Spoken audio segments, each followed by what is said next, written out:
County is planting 22,000 plants, as well as 200 cypress trees on the north side of Lake Jesup.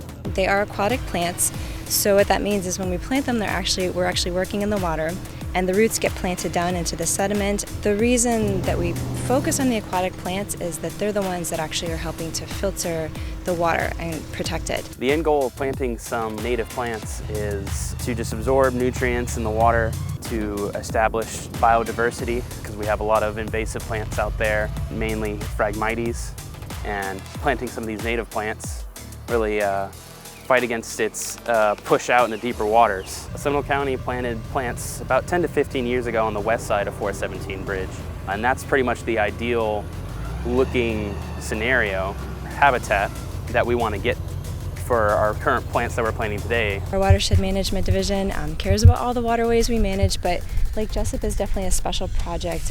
It's particularly challenging because it's such a big lake and it has such a historical nutrient load to it that it needs a lot of help. And also because of its position on the St. Johns River, it's just a really critical waterway for us to focus on.